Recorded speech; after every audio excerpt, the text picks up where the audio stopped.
What is up, guys? Welcome to Rainy Nights, a segment of Rainy's YouTube channel where he interviews moto vloggers and moto personalities. If you haven't been here before, I'm Seven, and I'm not following your script, Rainy. It was such a good script. It was.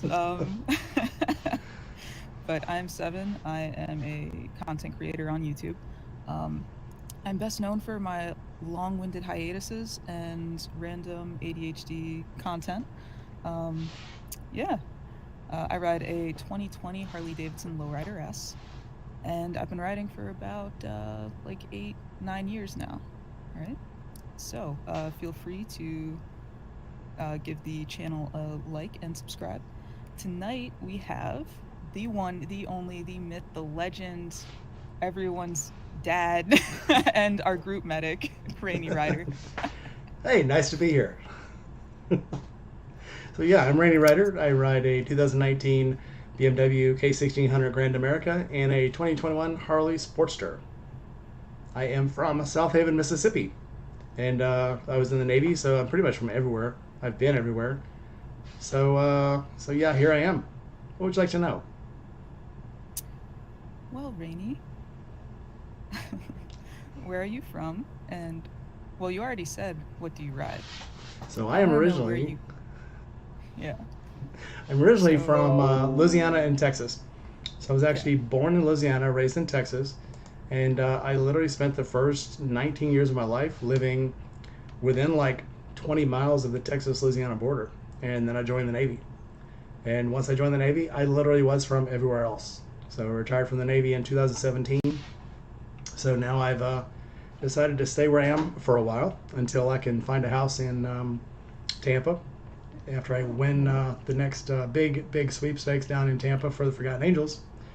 And yeah, I'm just making it. All right. Um, where was your favorite place to travel to when you were in the Navy?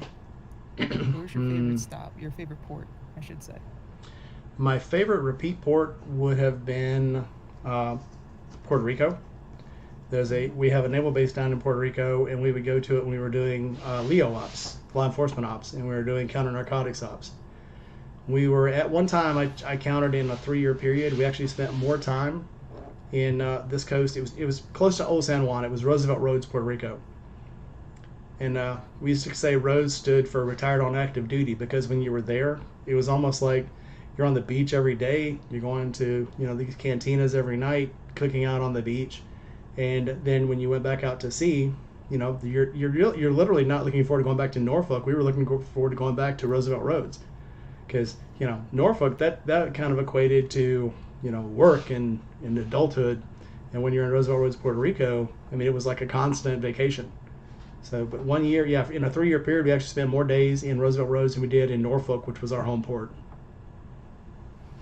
Nice, nice. The food there must have been amazing. It was. I don't know if I'm sure you've heard of barbacoa, but literally on the beach. So the port we were at, it was like an open port. So the Puerto Rican Navy was there, and so were we. And whenever we were in, I mean, they treated us like we were family. They had cookouts and pig roasts and spit, pigs on a spit. A lot of pork in Puerto Rico. We just call it Porco Rico. But yeah, it's the best. And carnitas is my favorite Mexican food. I should have to say, Nice. Caribbean food, but absolutely delicious food. Yes. Good to know. So, how long have you been riding? Hmm. Tough question. So I literally have been riding, probably with the exception of Windroad Therapy, who's in the chat. I've been riding longer than most people in this chat have been alive. I started riding dirt bikes back when I was like 10, and moved on to street bikes. First street bike I got, I was probably 16. It was a Honda 454 Limited, and me and my stepbrother used to drive that bike so fast that it literally the hair on your legs would just whip you into it, and you have welts on your legs just from the hair whipping around on your legs. And so from street bikes, I would say 14. So I would say for 40 years I've been riding motorcycles. Yeah, that's definitely older than I am. How old are you? You're not older than 40. No, just kidding. Old enough to know better. But still too young to um, care.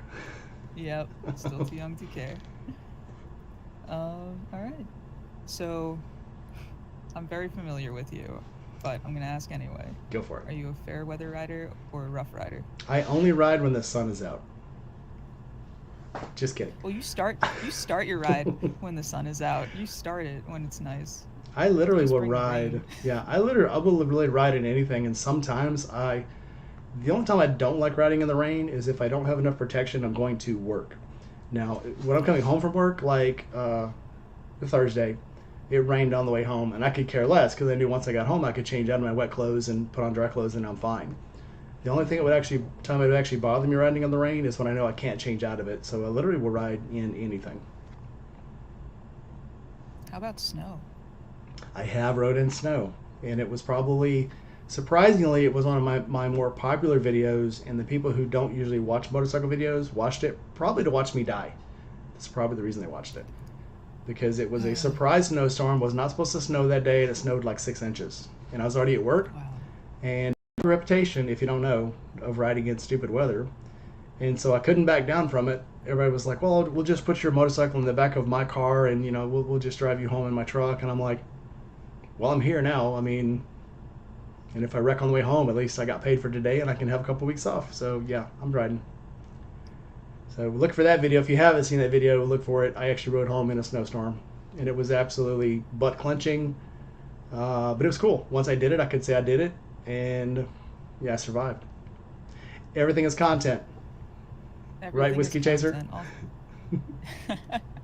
Also, Droop, that is just an issue with my mic. I'm very sorry, but my mic is just extremely quiet. I'm also a very quiet person. Electronics do not pick up my voice very well. Um, Also, hello, Diana. Hi, Yankee. And I swear to God, we're not calling you old when road therapy. I promise. She's cultured. When you get as old as me and Desiree, I mean that's a pride point. I mean, we have seen a lot, we've experienced a lot, and we're still in actually fantastic shape. So I'd say we're survivors. I mean, you look at a lot of people that are our age, and they're already in walkers, and they're staying on the porch. Me and Desiree are out there kicking ass still. Desiree, I Yeah. think if she's not on that trip right now, she's fixing to leave for a trip. So yeah, we're getting shit done, and she's getting more shit than I'm done. So yep, nothing to slack from there. Actually, Desiree, are you on the road right now? And while she's answering, yeah, honestly, I never understood the whole "oh, you're old" as an insult. Honestly, like every time I pass that that birthday, I'm like, dang, I made it another year, and my stupidity has not gotten me killed yet. So Well, I look at that's it. a Yeah, I look at it like it's a mark of I've pride. done a lot. Yeah, it is a mark of pride when Yeah. you can. If you look back on your last year and all you've done worthwhile is go to work and come home and sit on the couch, then you have something to be embarrassed about. But you look at me and you and Dez and all these other guys that what'd you do last year? Well, I went to this motorcycle camp out and I did this and I raised money for a bunch of homeless kids, and I had fun with all my friends and I rode across country. That is a mark of pride. So yeah, nothing wrong with that. Okay. So, how did you get into motorcycles?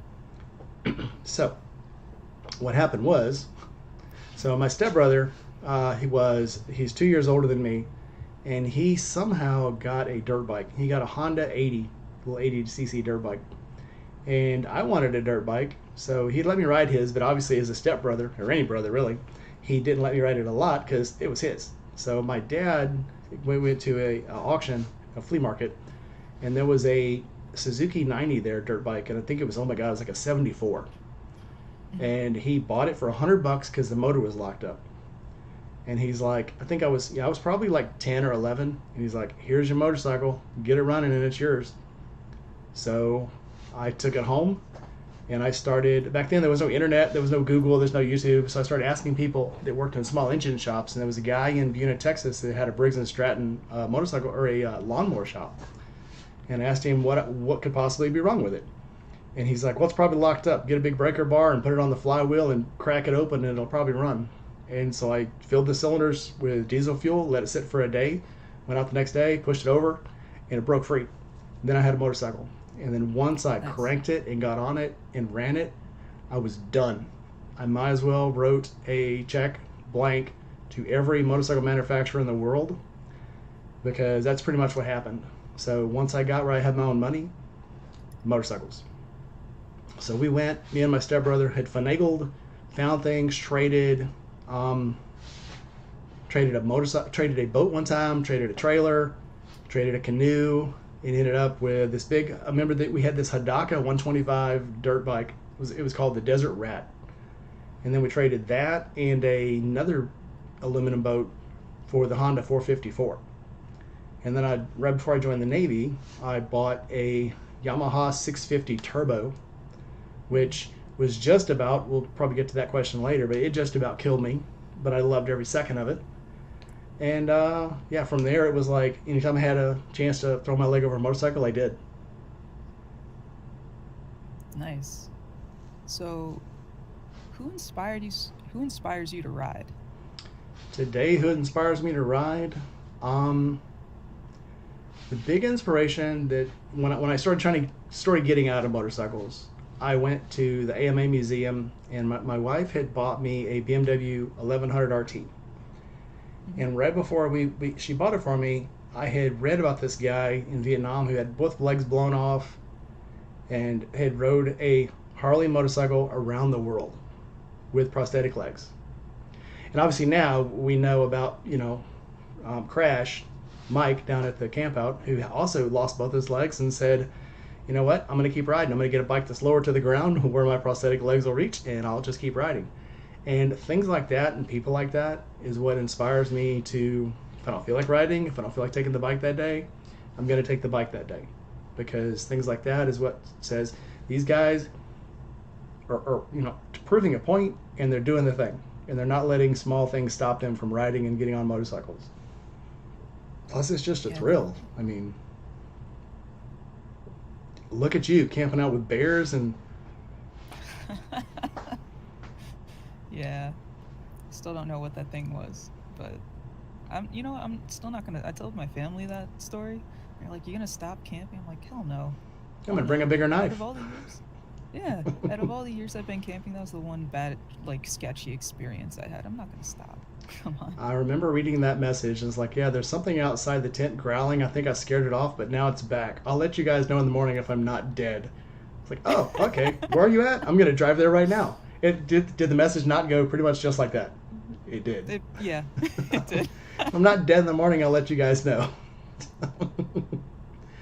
All good. You know what was really creepy? So during that whole encounter, the lights from one of the Winnebagos that was camping at the same site, it turned on also. So something was moving around, then someone's lights just went on. So they definitely heard it too.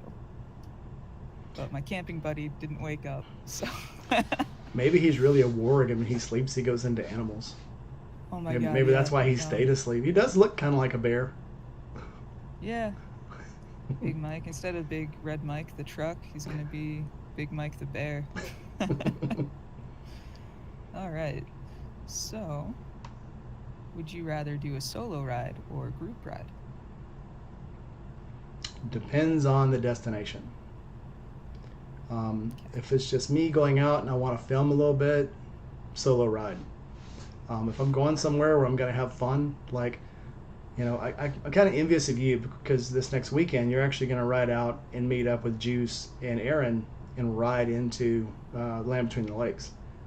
I'm kind of envious of being able to ride with other riders, but that's what I like about Forgotten Angels, because now I like this meetup so much that we do down in Georgia, in Tifton, because we meet up. I get to ride solo all the way there, and then we meet up in Georgia, and I get to ride with all my buddies down there to the Forgotten Angels. So a combination of both, and it just depends on how I feel at the time. If it's a really long way and I don't want to slow down for people, solo. If it's not that far, just a couple hours, few hours, I want to ride with people and just feel that, companionship.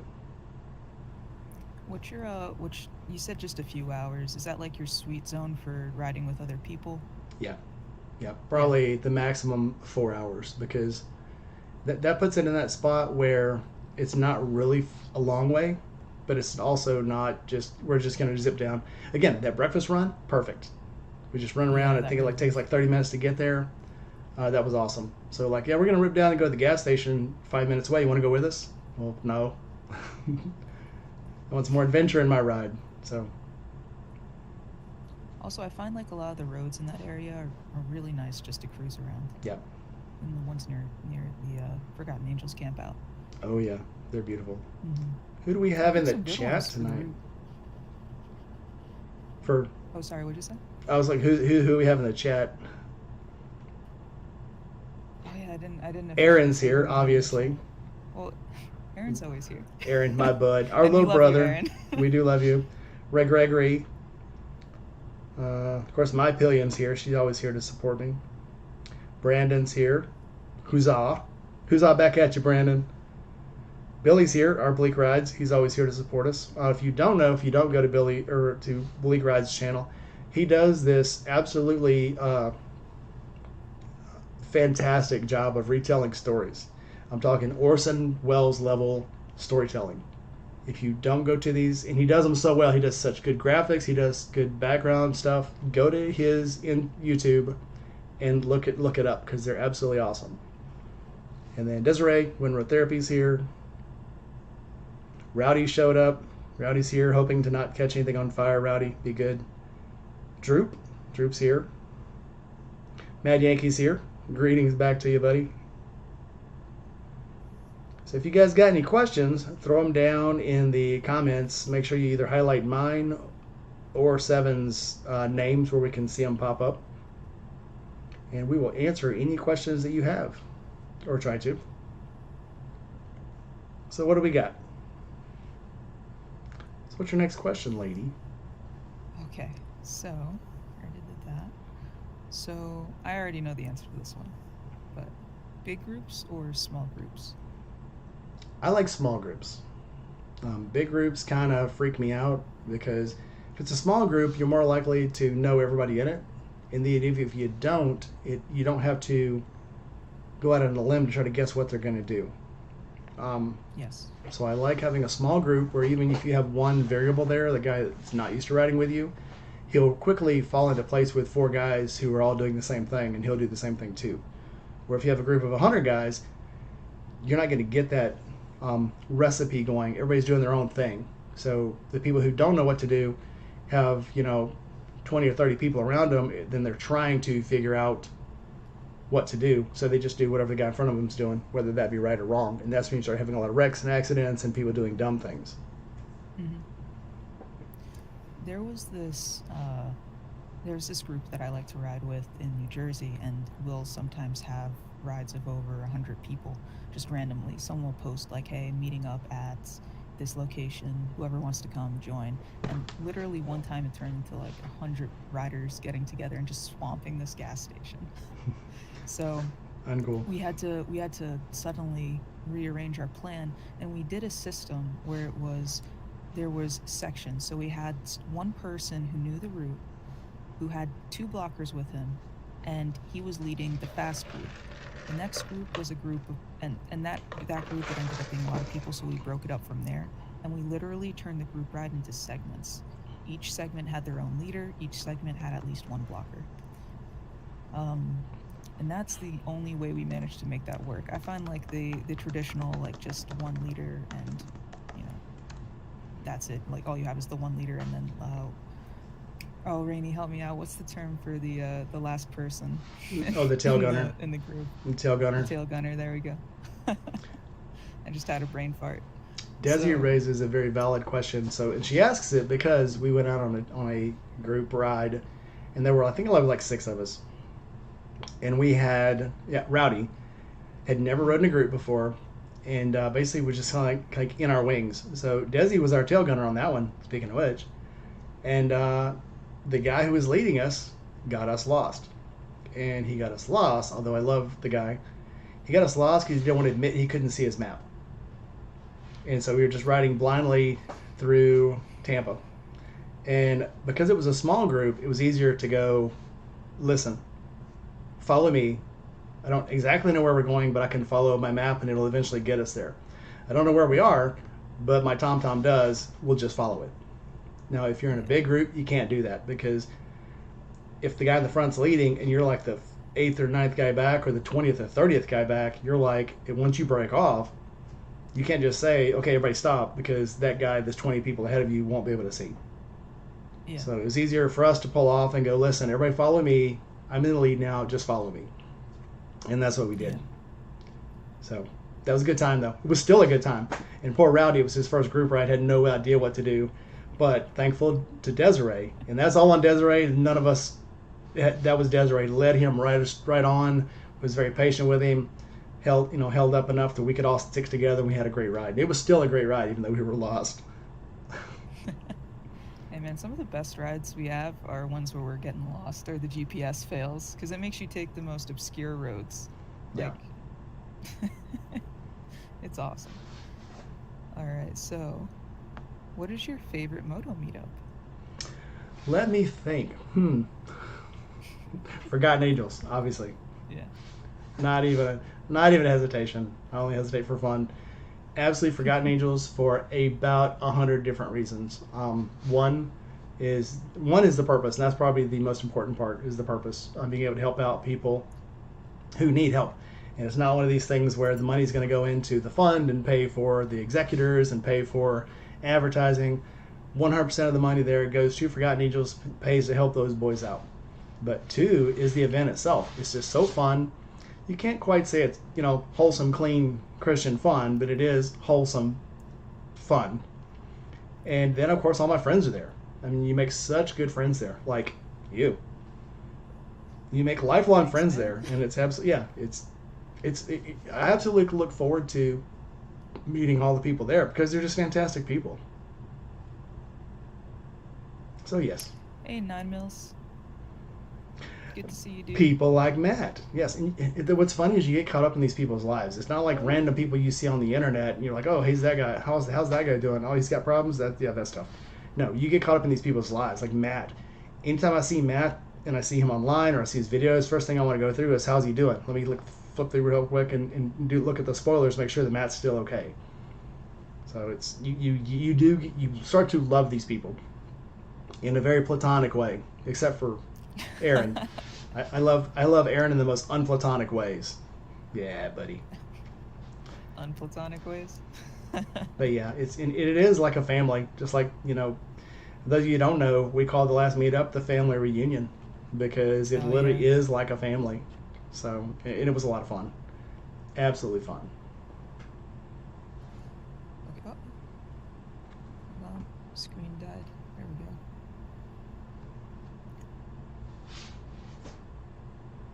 we go. Yeah, it's the best people we know, like Billy says. Yeah, we're the worst people. And I've never not seen when somebody calls in and gets a hold of anybody there and says, hey, I'm broke down outside, blah, blah, blah. Yeah, I'm going to be late. I've never seen at least 5 or 6 people not jump up and go, I'm coming to get you. Or I'm coming to get your ride going. Or I'm coming to trailer you in. Sometimes 20 people. I mean, if you remember, I was literally riding in the last time that kid went missing. And the sheriff rolled up and said, hey, there's a kid missing, and can I get a couple of your guys to help us search? 100 people rolled out to go look for this kid. And I'm not kidding. If you guys weren't there, I am not kidding. We rolled in as, I thought they were going out for a ride. 50 bikers rolled out past us immediately. And I'm like, oh, are they going out for a ride? No, there's a kid missing. They're going to look for him. And I'm like, oh, well, shit. Yeah. So I hadn't set up my tent or nothing. And I'm like, well, I'm going to get my tent set up. And as I was setting the tent up, people kept rolling out. People going out to look for this kid. And they did finally find him. I think Jake found him. Yeah. I remember that. That was really scary. Everyone was just so concerned whether or not this kid was okay. We were stopping at parks. We were stopping. I had to talk to 2 construction teams. They were like, "Oh yeah, we thought we saw him." It was close to like where his initial house was, but by the time I got back with that news, they had already found him. Oh. Anyway. So you stopped to talk to the construction guys that had the hard hats. What? Hey, no shame in your game. Ride that truck. Campground emptied out. Yes, it did. Yes, Yep. it did. Oh, I've literally. never seen people get on their bikes so fast. Like people were just rolling out of their tents like, "Hey, what's up? Okay, let's go." Yeah, people rolling down back streets screaming this guy's name. We could hear it across the lake yelling this kid's name out. Was cool. Okay, so moving on. What is your favorite single meetup you have done? My favorite single meetup, and this is probably cheating, but going to the Jack Daniels reunion because it's not a sure thing, but it's kind of a sure thing. It's the Labor Day meetup, and it's also my birthday. And the first time I went with myself, just me and the pillion. We went, and last year we went, and I'm like, hey, I'm gonna do the Jack Daniels meetup. If anyone wants to come, and like 8 people showed up, this out of the blue. It was a Nice. random last minute thing, and people showed up. And so this year there'll actually even be more people showing up because I was gonna try to hold it at another place. There was another whiskey distillery, but the group of people that I'm with now have never gone, so I'm like, screw it, we'll go to because it is fun. We stay in Franklin, Tennessee, and then we take a ride down there. It's about an hour and a half ride down to Lynchburg, Tennessee. We do the tour, which takes about it literally takes about 2 hours because by the time you get there, look at everything, do the actual follow guide tour, and then go through the gift shops and stuff, you've spent about 2 or 3 hours, and then you have a ride back. And in the hotel, there is a microbrewery and a restaurant. So we went to the microbrewery, had a few beers and had food, and then went back to the brewery, which gives you 3 drinks a night. And what I usually do is bring my pimp cup, and I put my 3 shots in my pimp cup, and then top it off with Dr. Pepper, and then I finish off my night. Good Jack Daniels. Taking a sip. What was your favorite thing to eat there at that restaurant? With that restaurant, oh, they had they had a chicken burger, like a mozzarella chicken bacon sandwich, and then they also had like it was good they had like fried cheese, and it was good in the restaurant. But when it got cold, it wasn't that good. But yeah, the burger itself, absolutely awesome. Nice, nice. Aaron What had a is question. okay? Aaron had the where would I like to drive? Let me back up where I'll actually ask the question the right way.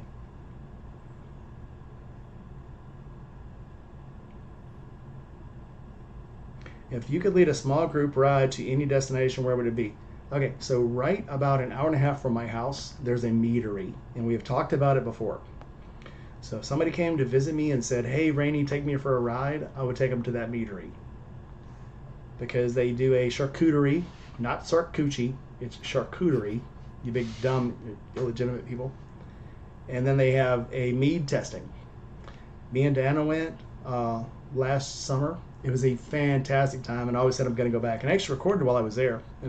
And again, that's before I started meeting with a bunch of other people, or I would have tried to grab more people. Now it looks like everybody's moving to Tennessee and moving to Nashville and not far from it. So I absolutely, this summer, I want to take another trip with the people around the Nashville and around Memphis area and go back down there. Because it is an awesome ride. It's beautiful, beautiful trip. That's awesome.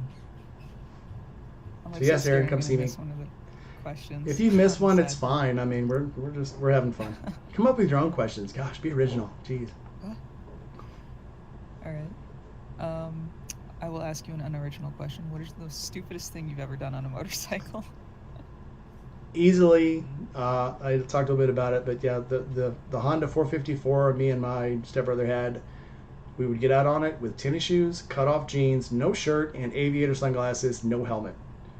And we would drive that thing as fast as it would go, which was about 124 miles an hour on backcountry roads. They were blacktops, but yes, as fast as it would go because we thought it looked cool. I mean, that looks really cool until you're Until face you planted on crash. the ground and don't have a face. I just posted a meme on Instagram. It was Tom Cruise riding without a helmet, and it was like, personal freedoms. I don't need a helmet, and then the bug goes through your brain at 120 miles an hour. Yeah. But yes, you live and you learn, and there's tons of things I look back on and go, that was stupid. But you survived it. Now it's a learning error, or a learning lesson, hopefully. Bleak, have a good one. Have a fun D&D session. You nerd. Have fun, Billy. When Road Therapy, Dallas is having a meetup. We're Dallas a person or Dallas in Dallas? We're having a meetup. Let me know in the comments.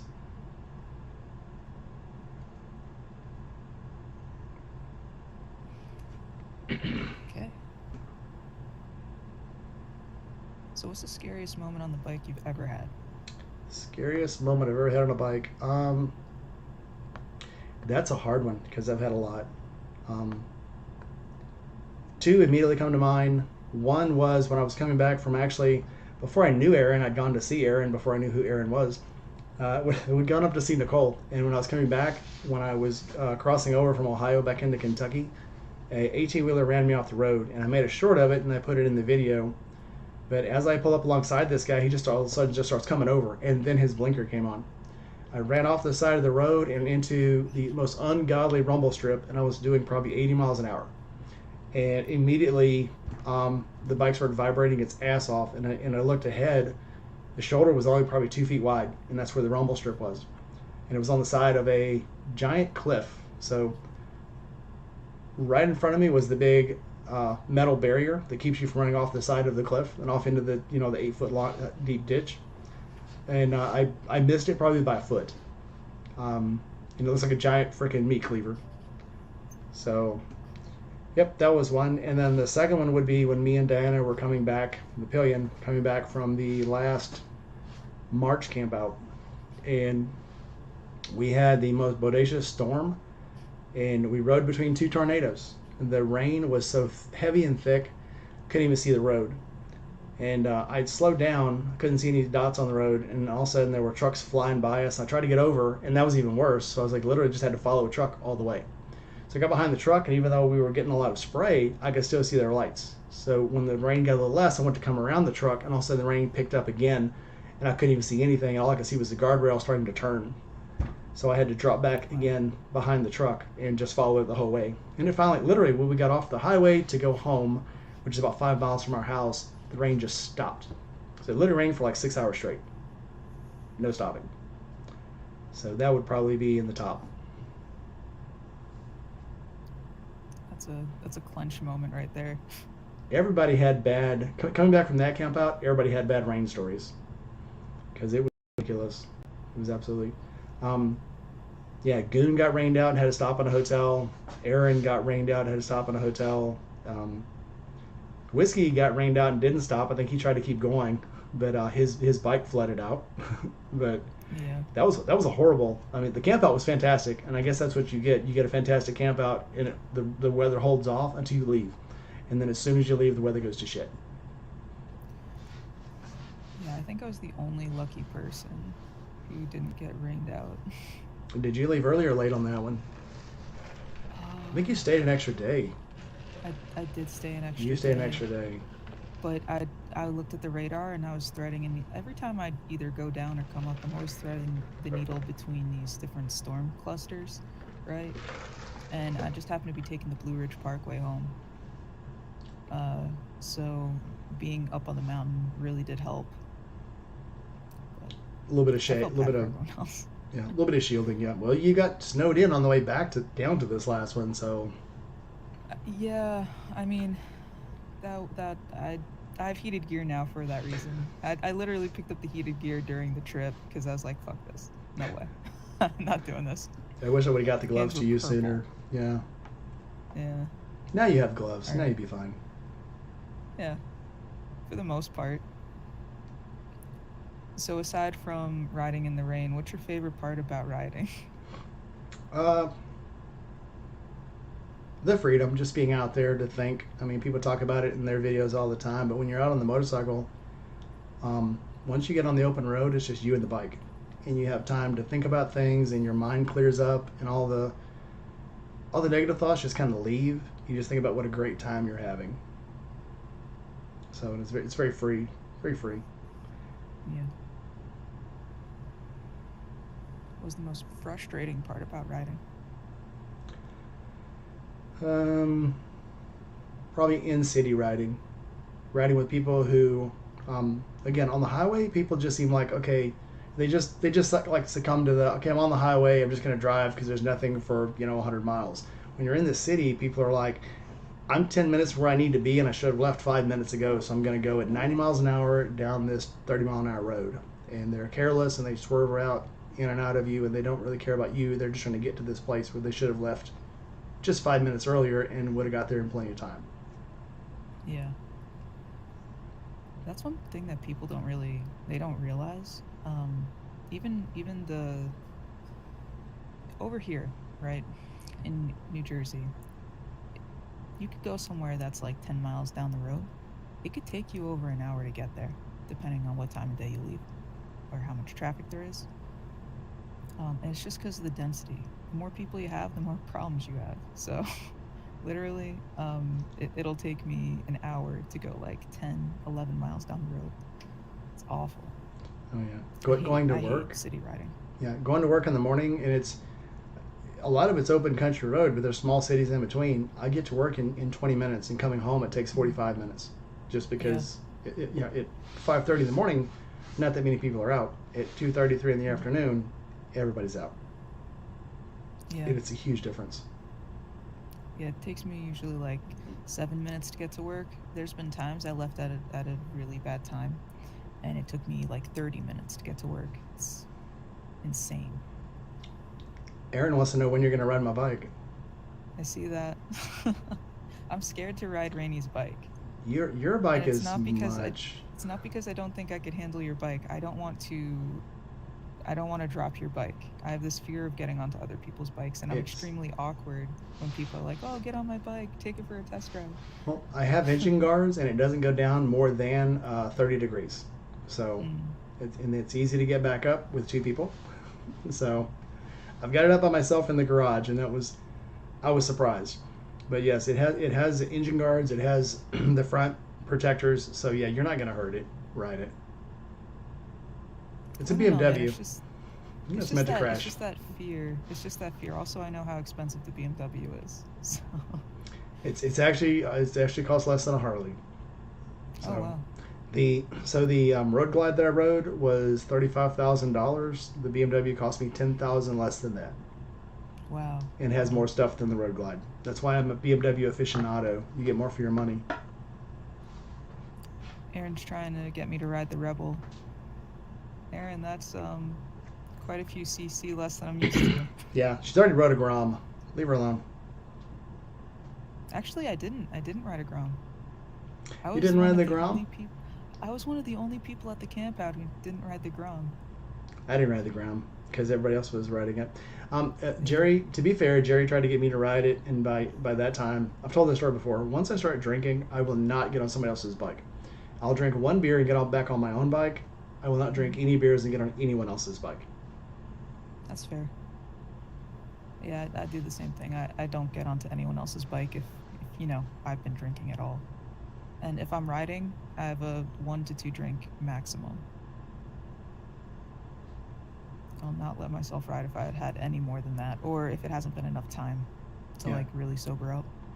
I think with one beer, one drink, I have no problems automatically through familiarization, ride my own bike. Someone else's, even the horn being in a different position, the throttle being a little bit different on how many degrees it takes to put it into gear and how to engage the clutch, is 100% difference when you've been drinking. So yeah, absolutely not driving anyone else's. Also, Nothing at Random says it ain't about the size of the engine; it's about the heart of the rider. Yeah, the heart of the riders, it's there, man. I got heart, but your bike don't. I was gonna say, anybody that says they know what the size has a small, never mind. Bike. 2 drink limit when riding. That's fair. I feel like a 2 drink limit is a good limit for riding. And even then, like, give yourself 30 minutes after drinking. And that's probably only with food. Yeah. Yeah, especially with food. If you're like fasting, don't do that. Don't drink and fast. Yeah. And then ride. Don't drink fast. Yeah. That too. I can't help that sometimes though.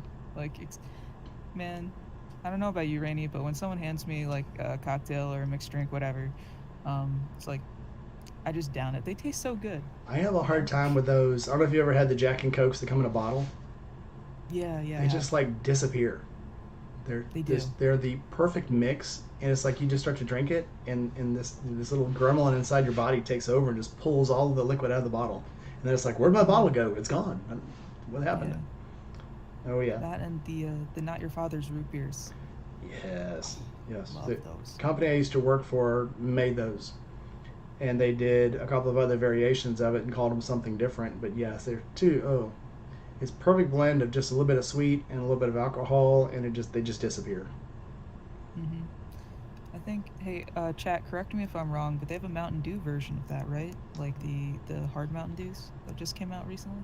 Do they have a Are rip those any version? good? I don't think I've had one yet. They are very good, and the everybody says the peach is the worst. I think the peach is the best. I love the peach, Really? and you gotta like peach to like a peach thing. If you don't like Yeah. peach, it's like me with raspberry. So I cannot stand raspberry, and there are people who love raspberry tea and love raspberry sodas and stuff. I cannot, probably because all my years of when I was working out and all the pre workouts were blue raspberry. I cannot stand raspberry now. Just strikes a bad chord with me. Kind of like when you had a hangover on vodka and you can never drink vodka again. Kind of the same thing. You can't overdo something. I don't know. I've overdone it on vodka a few times, but I don't think I learned my lesson yet. Then you haven't, unless you've thrown up yellow hydrolyte fluid, you have not overdone vodka. I have. I And you're have. still doing it? Oh, that's your fault. It's your Yeah, own fault then. that's glutton That's for punishment, I dedication. That's guess. dedication. Yeah, I'm Polish, so vodka is our jam. Pierogies and vodka. Let's do it. Aaron says he had. Uh, said I'll have hard Mountain Dew and monsters at my place. Okay, bet. I'll make pancakes. But yeah. Do it. So, the most frustrating part of riding for you? City. Still. City, yeah. So I guess just people then, right? No, again, it's the. I think when you ride in the city, you're riding with a different caliber of rider driver altogether. People that are on the highway are looking to get somewhere, and they don't really care how long it takes to get them because they're riding for a long way, and they usually prep a little better. People that are riding in the city want to get there right now, and I think it's a Yeah. city mentality. Whiskey was talking about it in one of his channels, Whiskey Chaser, about New York riders want instant gratification. Now, now, now, now. They expect to jump in the car and be there in 5 minutes, no matter how far away it is. Yeah. And I think that's just a city way of thinking, and it gets in the way of people who are out just trying to have a nice ride. Hmm. That's why I like country rides so much better. Yeah, definitely. There's this really awesome road by us called Bear Mountain, and that road is amazing. At some point, I really got to take you guys over to it. You're climbing on switchbacks up this mountain and then down the other side, across a bridge. It's great. I would like to point out how now that I'm working days, my tan is so much better. I'm not pale pasty white anymore. I am very jealous of your tan. I am very pasty right now, and I don't know why.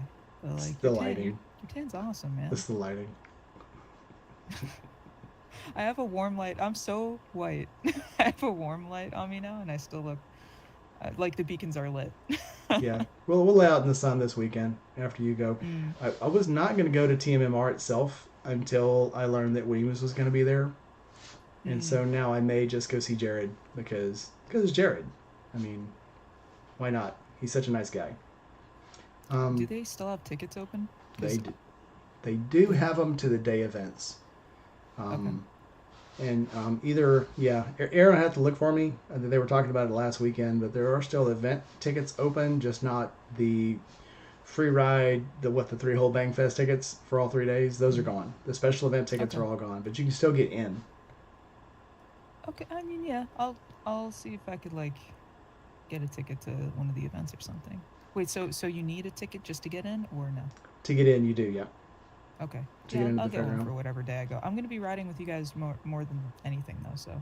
That's what I really wanted to go for, but I still do want to see Jared. Unless we can talk Jared into coming up to the Lamsoon Lakes with us. Ooh, yeah. Or if we could probably see if we could get him to go to a brewery. We could. I outside bet the you we event. could. I bet you Yeah. we could. That way, if he can't make the trip the hour out of the event, we could still Yeah. like hang out. Yeah, we'll meet him somewhere. Mm-hmm. So yeah, Desiree is saying that tomorrow night I have Midlife Motor Crisis. I'll be interviewing him, and that's really exciting because he hasn't done anything in a while. He's been kind of in seclusion, as we all know, for what reason we all know, and that's his story to tell if he wants to tell it tomorrow. But I'm excited that he rung me up and said, hey, look, I'm looking to get back into YouTube. Can you interview me? I'd love to get back in, and this is a perfect way to come back in. And that's probably the biggest compliment anyone has given me in a long time, to say I'd like to get in and I want you to be my keyhole, as we talked about keyholes last night. But yeah, I'm kind of excited to get him on, and to be that he chose me to try to make his entrance back into YouTube. So I'm excited. He's a sweet dude. He is such a great guy. He is. Everyone in our community is so freaking nice. Yes. Yes. And I have the perfect shirt to wear tomorrow. No spoilers. If you know, you know, but yeah, I have the perfect shirt for tomorrow night to interview him. Yeah, so Aaron says, yeah, the VIP tickets are all gone, but the general admission tickets are still there. Okay. Cool. Indigo Moto will be there too. Aaron, is she going to be interviewing? I'm sorry, is she going to put her bike in, her big purple monstrosity? That I love, by the way. But she has been cruising lately too. She has been going all over the place. I'm very jealous. Every time. Oh, yeah. I mean, if you got the time, why not? I mean, I did it last year between when I left the brewery. I had about a month before I had to start a job, so I was like, screw it, I'm gonna go for a ride. And I went I went down to Louisiana, saw my dad, drove over to Texas, then I came back, and then I went up to Ohio, and I met/not met Aaron, and went up to see Nicole, saw Father Bobber, and then I almost got to see Goon, but we missed each other like by literally like hours. Him and his army shit, damn it. But yeah, if you got the time to cruise, get out and see shit. Why not? Okay. So what are your plans for the new year? Well, next weekend, I'm gonna go see a bunch of nerds at Land Between the Lakes at TMMR. If you know, you know. This summer, I am gonna try to get a group together to go down to the meadery. Anyone who can make it, I'm gonna come up with a firm date. And I'll say this weekend's when we're going. And then Labor Day weekend, I have the Jack Daniels meetup. And I know I feel so bad that you're so far away, because I mean, you're a huge part of our thing, and it's unfair always asking you to ride. Hey, come ride 24 hours and come see us. But then obviously in October, we've got the Forgotten Angels again. So yeah, it literally seems like once summer starts, you have a ride almost every month, a big event almost every month, and that's pretty cool. So I like that. Yeah, Buck, I'm sorry, man. The Army does not. We used to say that. So I'm in the Navy. I used to get deployed with Army units because of my job, and we used to say the Army eats their young, because if you get even in the Marine Corps, if you get in trouble, we take care of it at what they call the deck plate level, and they used to call it dumpster discipline. They would take you behind the dumpster and discipline you in a way that was according to what you had done without getting the bigger ups involved. And the Navy did the same thing. We called it deck plate discipline. We would take care of it at the lowest possible level.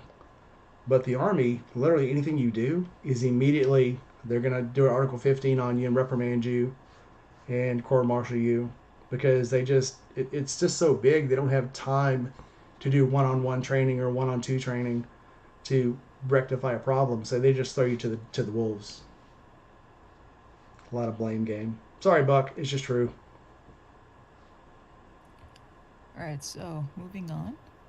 What bike do you think is the most reliable? Hmm. Um, the most reliable bike I have ever owned, it would have to be between two, and this is a weird combination, but the Honda Sabre and then the BMW R1100 platform, 1100 R1200 platform, because they're trouble free. All you literally have to do is, add gas and change the oil every 3 to 5 thousand miles, and they'll run forever.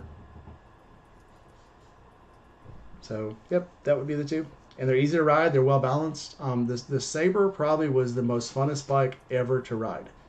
If Victory was still out, I would say the Gunner platform, like the Vegas and those bikes, for the same reason. I didn't have to do anything to that bike but change oil and put gas in it, and it just ran.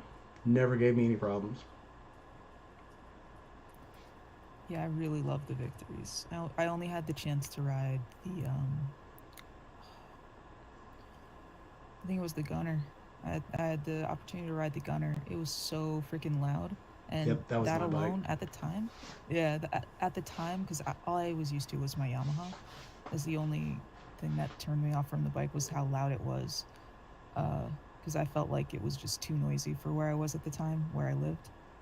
But oh my god, that thing felt so good. I used to Uh, say with the R bike and the Gunner, to steer them, you just had to think. You literally yeah, just, because they were so low slung, you just like did a little bit of a push and the bike would just kick right over. I don't know how many times I've scraped the pegs on that bike. I'm literally like by every day. That bike would go so far over, you would scrape the pegs, and it was one. It's kind of reassuring that the pegs will always catch you and you don't want to go all the way over. But just such an easy bike to ride, and it was so low slung. And the big neighborhood I yeah. live in, yes, you're right. The exhaust was very loud. It was a comforting sound. The Saber had the same. I put Cobra pipes on the exhaust on the Saber. Just a Mm-hmm. low slung, thrum. This is what we call it, just a throb. It wasn't really high, loud. It wasn't obnoxious. Just a low slung, and it just felt good to ride. Yeah. Yeah, I find it interesting how now like loud bikes are kind of comforting for me after the after the Harley. All right, so Darth Vader is calling me.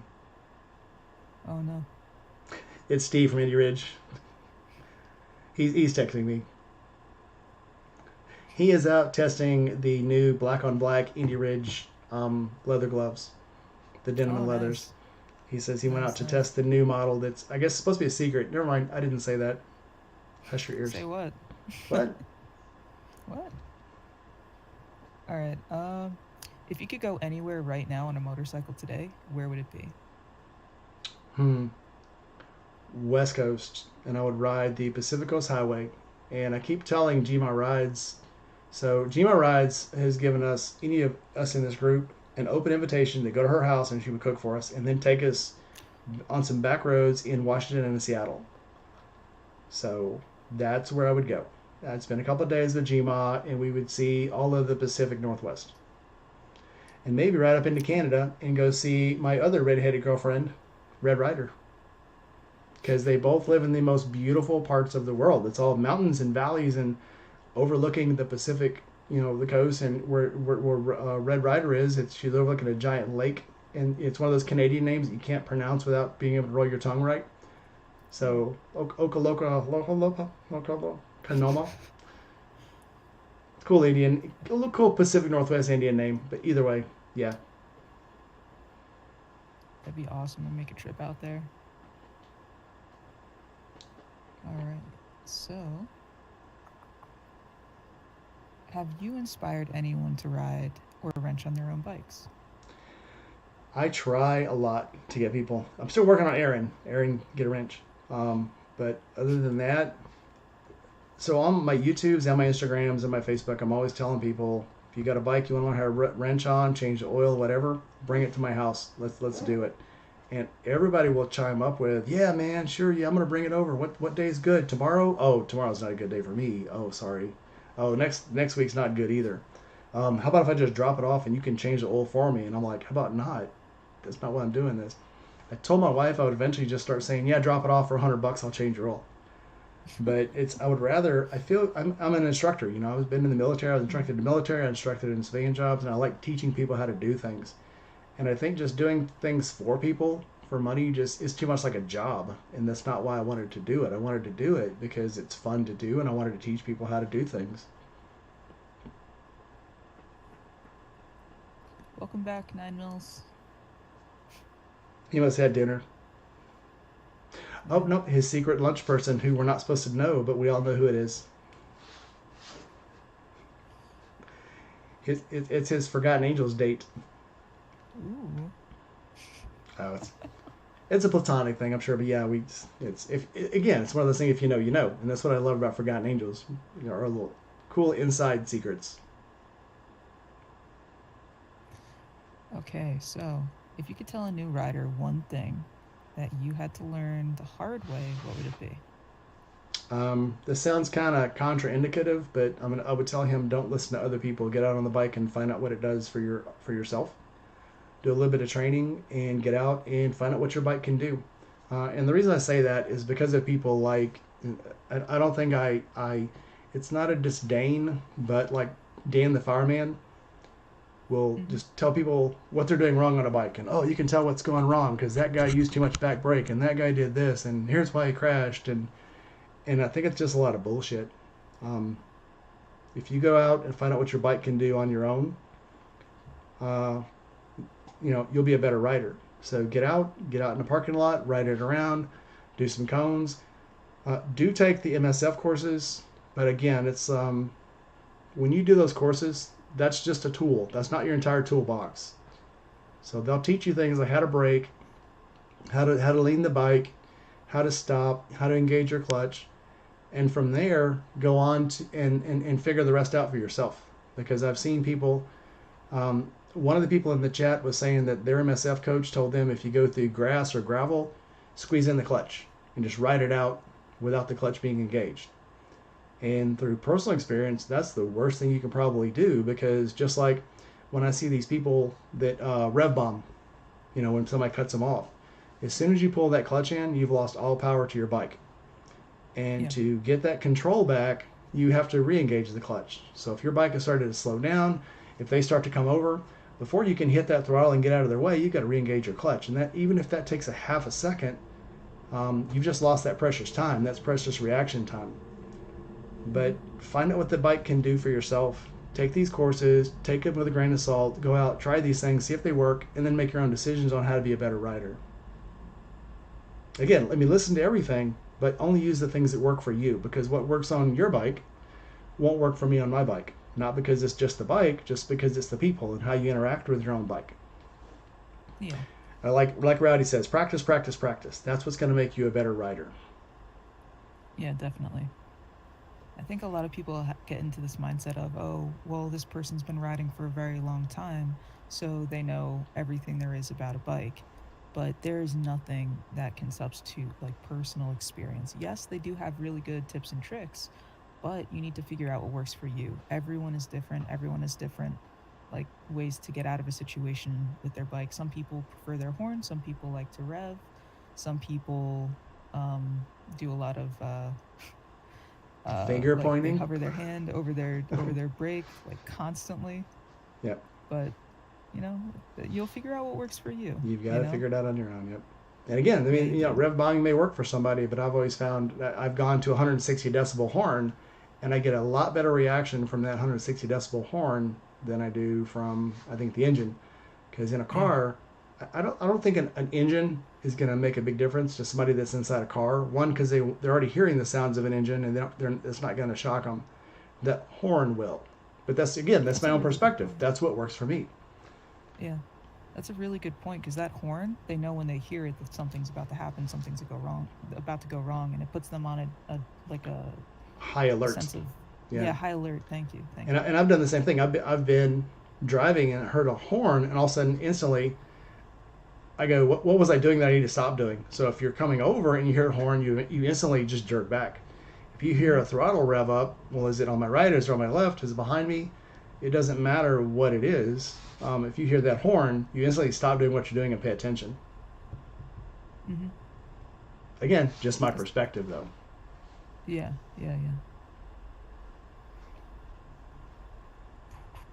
No, that's one thing that I do really like. I'm not going to say I love everything that Dan says, because obviously I have my own ways and interpretations of what happens in some of the videos. And obviously I'm not an MSF trainer. But the one thing I do like about it is I can see what situations was someone not paying attention in. And then I would be like, okay, well, if I was in that situation, what would personally I do? Like, what would I do personally in order to get out of that situation? Or how can I prevent myself from getting into that situation? And when I started looking at the videos and thinking with that kind of perspective, it improved my riding a lot. Well, I liked it back when he was just doing real training. And then I got away from him when he started just pointing the finger all the time. Well, that's why you crashed. That's why you crashed. We do share our hate for Max Wrist, though. And hate's a strong word, But when I see someone out making just very bad decisions, giving motorcycle riders a bad name, shooting the finger at everybody they come across, that just rubs me the wrong way because that's not. I mean, that makes it look like a guy as visual as Max Risk makes it look like 100% of the people out there or 90% of the people are out there doing this, riding too fast, shooting the finger at everybody, smashing side mirrors. And I don't know anybody that does that. And if I hear somebody saying, "Oh, you should have smashed their mirror," why? Were they can run over you? Really? I mean, Yeah. share the No, I road. don't What play are they going to learn from that? What are they going to learn from running over you? Nothing. with. Yeah, no, I'm not gonna mess around with someone who one instant of road rage will make them run me over with their like 3,000 pound machine. Yeah, they've already tried to No, cut you no off. problem. What's going to keep them from trying to hit you now? I mean, if Yeah, they and there's already this disassociation when people are driving against motorcyclists. They don't always see you as like a person. They just see you as a bike. They don't consider the fact that okay, you're going home to your family or your friends, yeah, whoever. It's like, yeah, no. Uh, the chance of you getting hurt is extremely high, so why play that game? I look at it like this: if somebody comes over and nearly hits you, 90% of the time it's because they didn't see you legitimately. Yeah, And when yeah. you drive by them and they're freaking out, it's obviously they didn't see you. They didn't do it on purpose. So if you just wave and nod your head, Hmm. now they're going to be more alert because now they realize that something could be out there they don't see. Yeah. But if they did try to do it intentionally and then you shoot the finger at them and stuff, well, if they did it intentionally, now what's going to stop them from just running over you? Hmm. Let them go be somebody else's problem. Don't take that on your own because if they're a problem to you, let them go pick on the 18 wheeler because they can take it better. You know, you Yeah. and your 700-pound bike cannot take it on. So That's a great way to put it too. Let the person with a little bit more weight to throw around take care of that. yeah, yeah, yeah. Let the dump truck take care of it, not you. Also, not to kind of beat the dead horse, but uh, there's also your actions on the bike. Not only do they speak for the entire community, can paint the entire community in a certain light, but it could also fuck up someone else's day. Yes. Because that individual in the car that you just cut off or like endangered in any way, shape, or form, they're gonna have this negative connotation whenever they look at a bike on the road again, and maybe they're not gonna treat that biker with respect like they would other motorists anymore. Yeah. Like you're putting someone else potentially at risk because of something you did maybe a day ago, hours ago, a day ago, a week ago. I put this in a video twice where somebody nearly hit me, and it was almost a Ooh. violent interaction. And I laid on the horn, and and into the camera, I was like, "Well, they heard that horn," and then I looked back. The person had pulled off the side of the road and stopped. They had to stop. It was, and you got to think it was so emotional to them that they just nearly killed somebody that they didn't see. That's a hard thing, no matter who you are. So, Yeah. and again, 99% of the time, it's not going to be intentional. Now they have to live with the fact, and if they're already having a bad day, if they nearly hit someone, their day just got that much worse. And if they're already in an emotional plateau, I mean, how much more punishment do they need? Do they need you to break their mirrors and smash them in and shoot the finger at them and tell them they got us, a small? Someone was saying this the other day in the thing. When I drive by them and they do something, I do this to them and go, like they have a small penis or something, and then I run out of there and I haul ass. Why? I mean, again, we all make mistakes. We're all human. If you live through it and they live through it and they learn a lesson from it, you know, method achieved. You've gone somewhere and you've done something, and nothing else is Yeah. really needed. Yeah, I don't see the point in trying to start a fight and then running away from it. Like, Yeah, because you're not that fast and there's traffic. I mean, yeah. Or maybe you are that fast, but it's just stupid to drive through the traffic. yeah, and Yeah. the guy might be an off duty cop and he's done nothing. You think he did Hmm. something, and then he calls his buddies and says, "Hey, I got a guy on a yellow Yamaha running 120 miles an hour. Catch him. He's coming your way."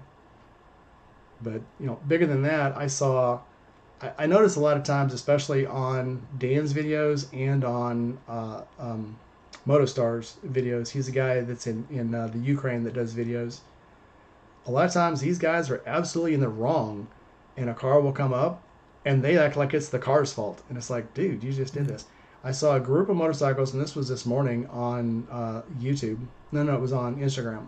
They're all running up on the on ramp, and there's a car that's in her lane, not moving at all, And when they run up behind them, they got to run off on the shoulder because they're supposed to yield and they didn't. She pans over and sees this girl, and the girl's on the phone. And they're like, oh, she nearly hit me because she was on the phone. No, she nearly hit you because you should have yielded. And they tried to make it into a, well, it's, cell phones, it's a cell phone thing and she should be on hands free. No, you should be watching what you're doing. Just because you're on a motorcycle does not mean you're immediately in the right, no matter what people on the internet say. It's gotten Again, to a point. just my take. Yeah, well, it's gotten to a point where in this day and age, chances are, expect other motorists, if they're in a car, to be on a cell phone. Just expect it. Yeah. Like, I, don't I be. watch. Why are you surprised at this point? Yeah, I watch Like, of heads. course. Yeah, watch heads. If I see watch somebody that's wheels. weaving already, and I Yeah. look over, and they're doing this, I Mm-hmm. already know they're not paying attention to the road. They got something else. So I will either get around them as fast as I can, and BMW got, thank God I don't have a 500cc motorcycle and I can get out of people's way, Aaron, or I just pull off and I get out of their way, because if they're already doing something stupid, chances are they're not going to notice you at all. So if they're eating a plate of spaghetti, Aaron, or if they look like they're reading a book, someone told me this was a bad thing, and I've seen videos of this. People reading the newspaper while they're driving on the highway, Oh yeah, I've seen and that. it's crazy to me. But you have to realize it's out there. It's absolutely crazy. Mm-hmm. Always assume that people aren't paying attention to you and that people don't know you're there, and make sure to put yourself in a safe spot with an escape route. Is it always possible? No, but be prepared to make an emergency maneuver. My very first MSF course I took, and this was probably 1992, because you have to take a motorcycle training course to be on a military base. Mm-hmm. So I took it on the base in Norfolk, and the instructor said, always think that everyone out there is trying to kill you, because they probably are. If you treat everyone out there that you're around like they're about to hit you, you'll never get hit. Mm-hmm. So always think they're going to run that red light, they're going to run that stop sign. If you're coming up to a four-way stop and it doesn't look like the guy's going to stop, he's probably not going to stop. If he's not slowing down and he looks like he's about to run it, change lanes, get over, get visual. Whenever I pass a car, if I get up behind somebody, or even I go to pass them, and it does look like they're looking, I get as far left in the lane as I can when I go beside them, just in case they do come over. And more than Mm-hmm. once, they have. They will never stupid people will never disappoint you to act stupid. So always prepare yourself for that. Definitely. Thanks for Yeah, coming to we my get TED getting Talk. getting a little back on track. Um, what is one thing that most people may not know about you? I've probably spread it around a lot, but I was in the military. I was in the Navy. But I did Navy things for the first 8 years. But even though that was not really Navy things I was doing a lot of other things. Then when I came back in, I was actually in the Navy, but I worked for the Army. I was a Master at Arms. I did law enforcement. I deployed with Air Force units, deployed with Marines, deployed with Army units. And the whole last 12 years I was in, I never even saw a ship or anything that resembled a ship. I was out in the desert. Oh wow. So, yep, I was that guy. I have a GI Joe doll. I have two of them. I have a big one, I have an 18-inch, and then I have the 8-inch Dusty, the Desert Warrior, the Desert Warrior GI Joe. And I tell everybody that's my GI Joe doll, labeled after me. Okay. That's that. Yeah, I actually carried weapons more than most Army people do. Probably more than 80% of the.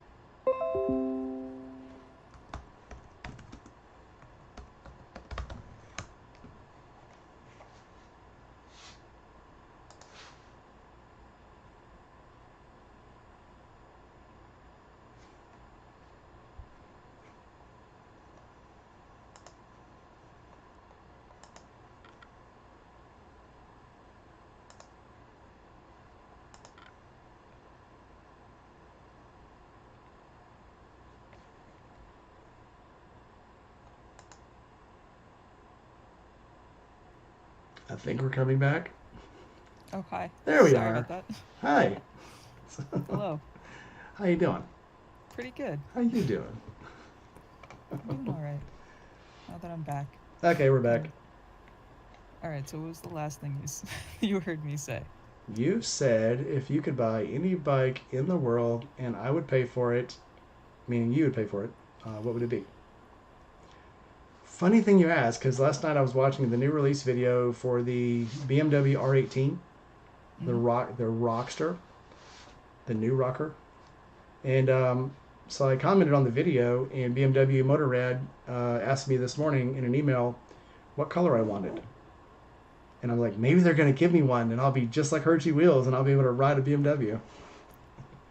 But they email me, like, well, what color interests you? It's like, oh, of course, the black or the blue metallic. So, but yes, that would be it. The BMW R18 Transcontinental. It looks really nice. I'm looking at pictures of it right now. Such a sexy bike. Throw it up. Throw it up there. Find the blue one and throw it up there. Oh, I'm a dingus though when it comes to this stuff.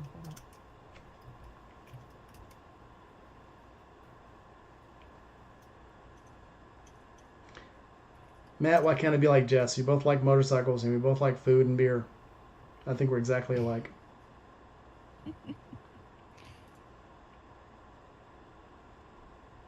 What is your go-to beer, by the way? My go-to beer, like if I was going to go and get a whole case of beer and bring it home, Coors Light, the Silver Bullet, the Werewolf Killer.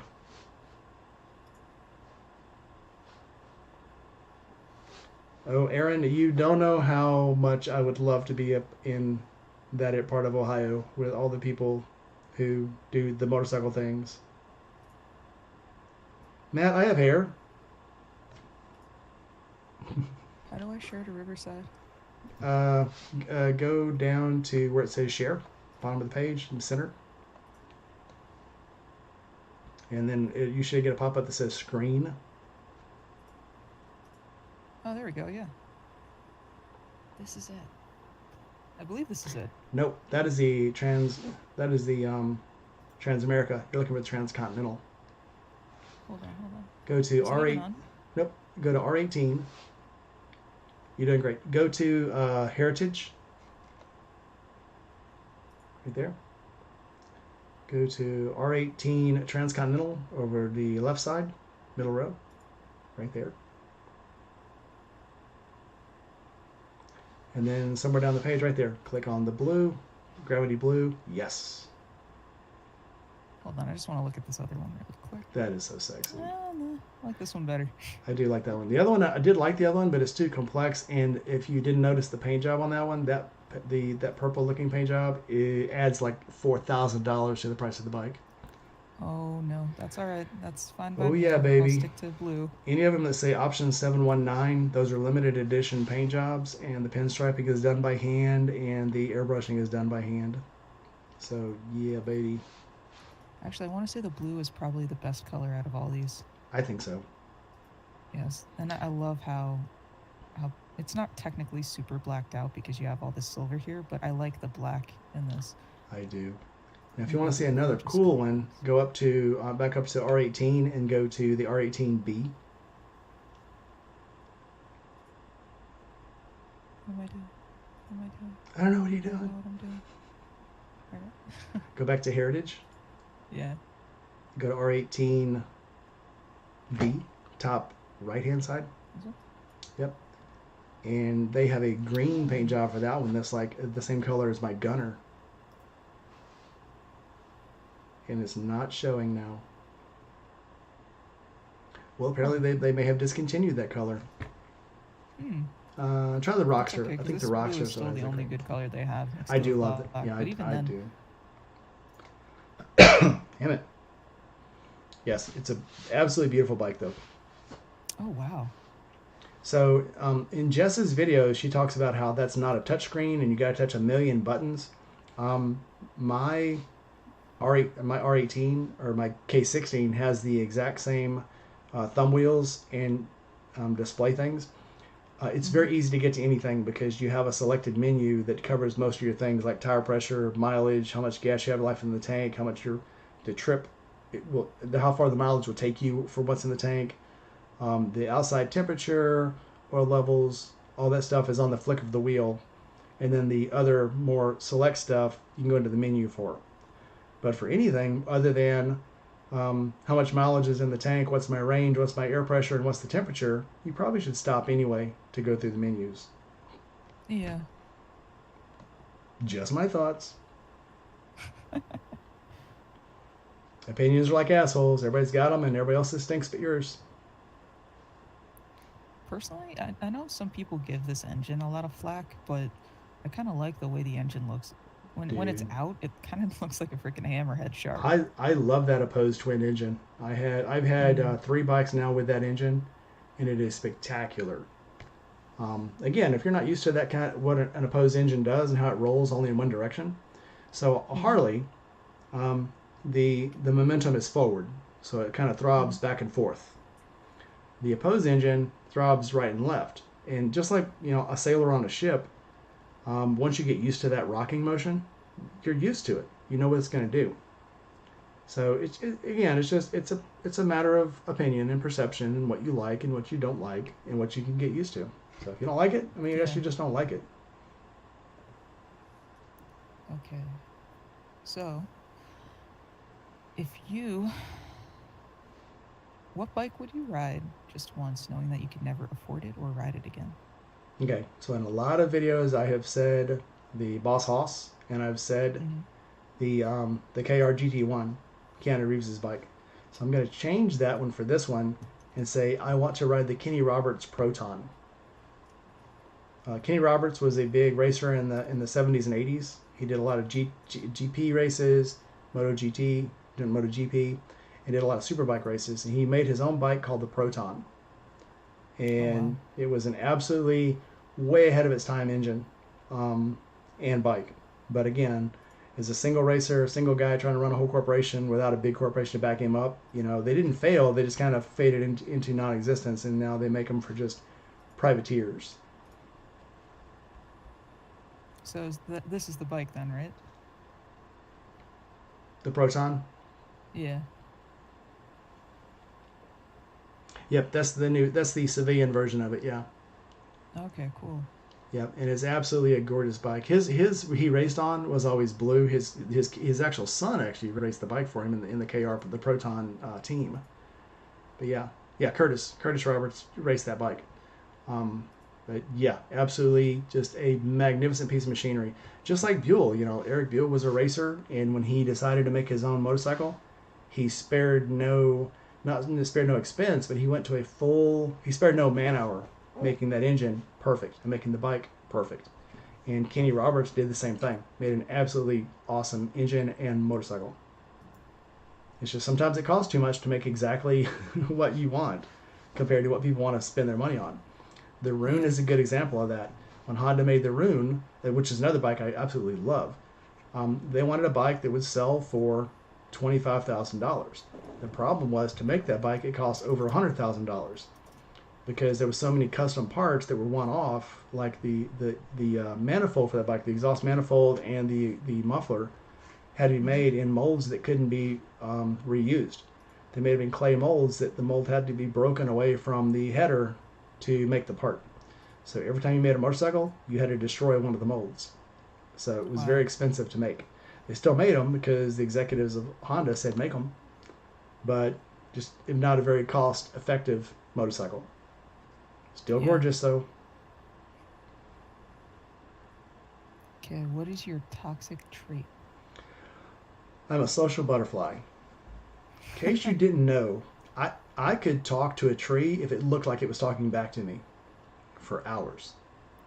Because I like to talk to people. This is why I got into doing the interviews. I love talking to people, and I can talk for hours to the detriment sometimes and the anger of the pillion and my child. Because when we can go out for a 5-10 minute grocery store trip.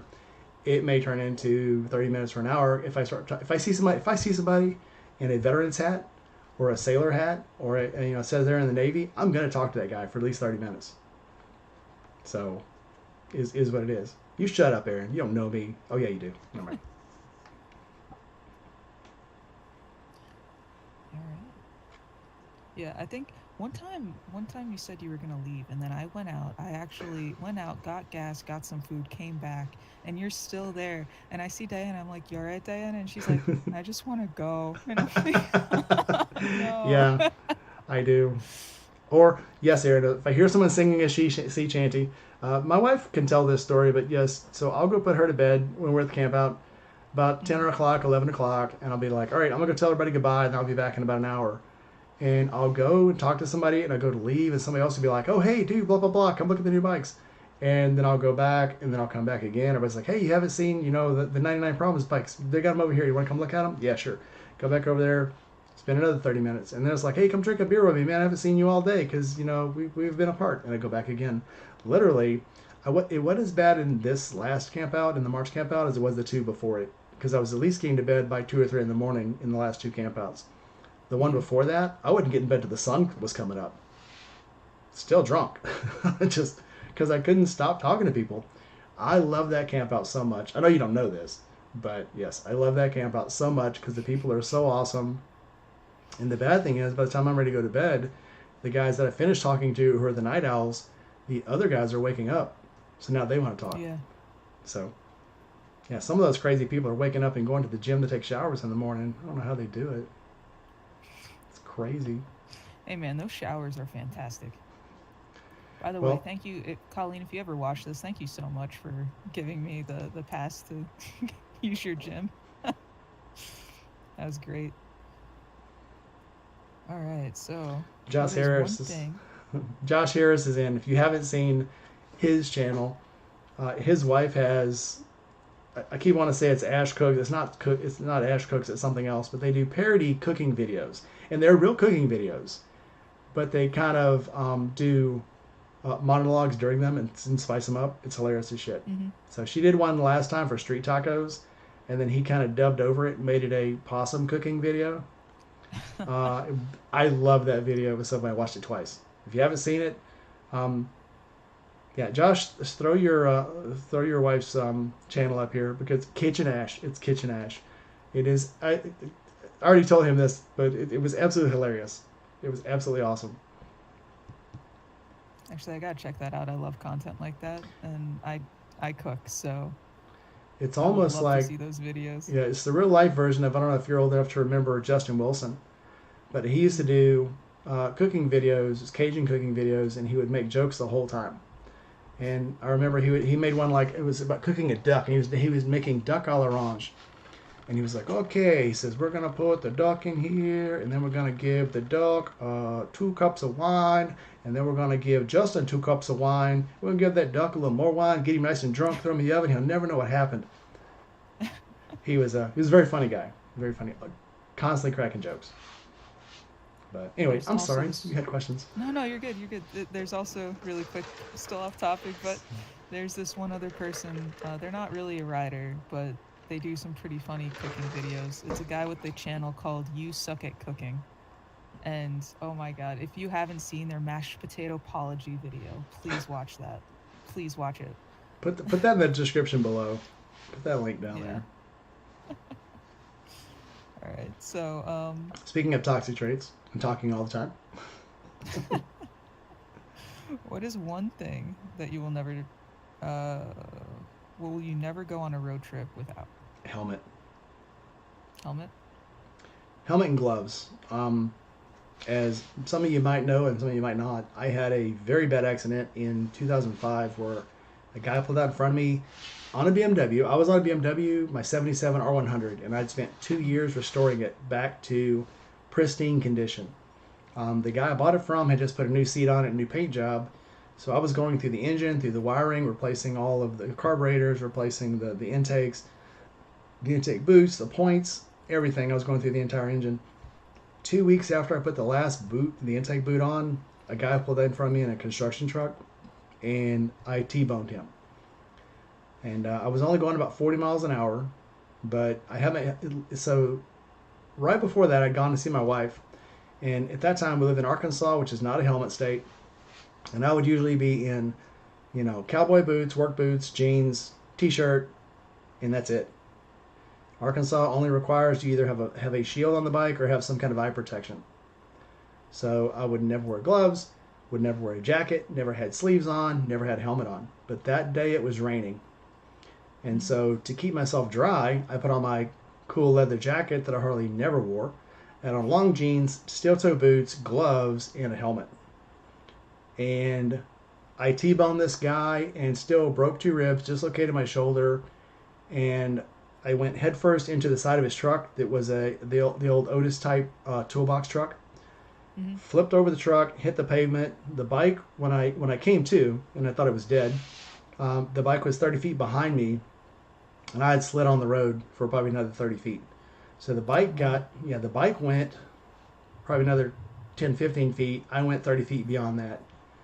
I sent the helmet to Fulmer because it was a Fulmer helmet.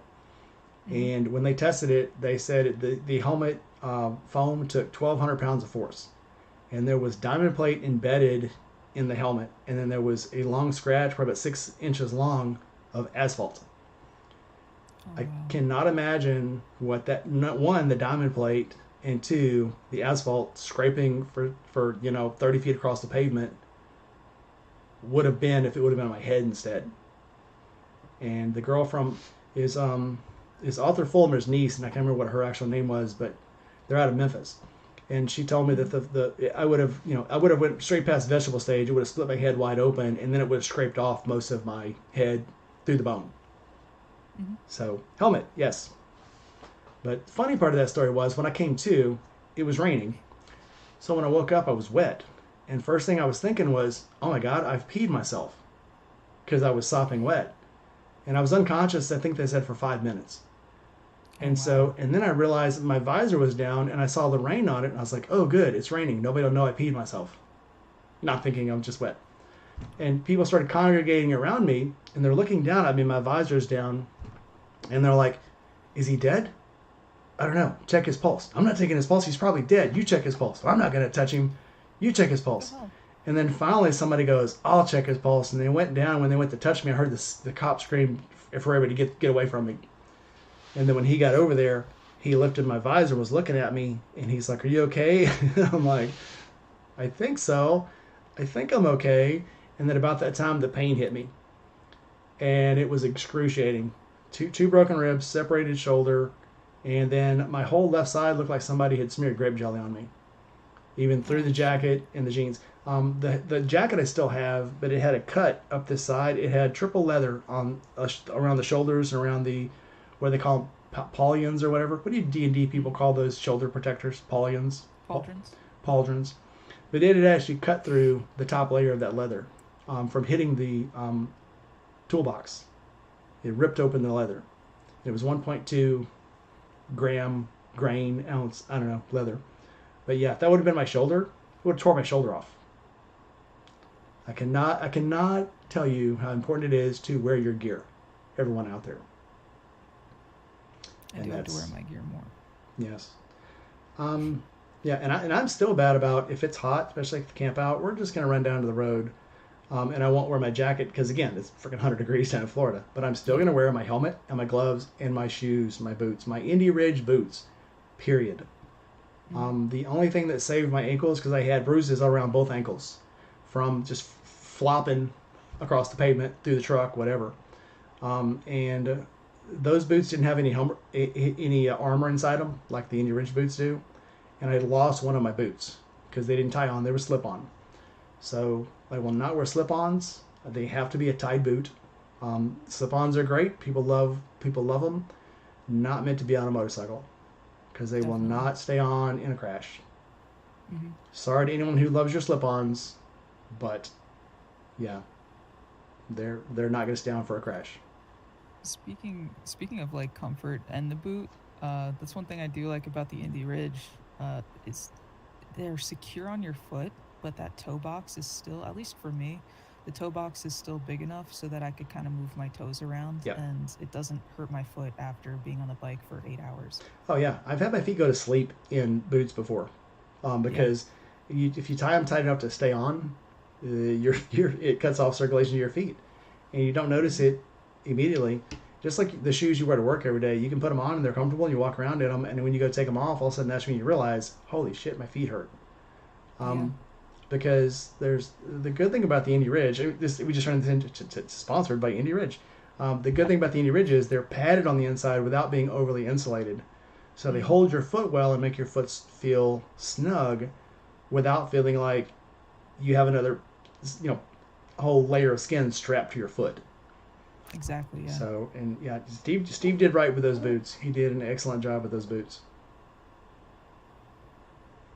Yeah. And also, if you're interested in one for long touring, I can definitely confirm that the Mohawk Indy Ridge are extremely good in cold weather. Well, I can tell you the Mohawks, the Crows, and the Cheyennes, absolutely baller on road trips because I've worn So all those definitely. shoes on long trips. The only ones I haven't taken on a long trip yet were the Comanches. Hmm. No, the Cheyennes are the only ones I haven't. It was the Comanches that I wore on the last one. The Cheyennes are the only ones that I haven't worn on a long trip yet. So yeah, 10 of 10, highly recommend. Okay, sir. I'm all out of questions. Does anyone in the audience have questions for either of us? I still want to know why she has such a huge microphone. Don't don't diss my microphone. No, All would right. never. Never, never. I should start placing it closer to like this the camera to make it even look bigger. And then breathe on it. And And then as you breathe breathe on on it. it, Yeah. push it closer to the camera, it makes it look like it's getting bigger. All right, I'll stop doing that motion. Just don't stroke it. Don't stroke the Shit. microphone. Aaron's asking what bike would I never ride again.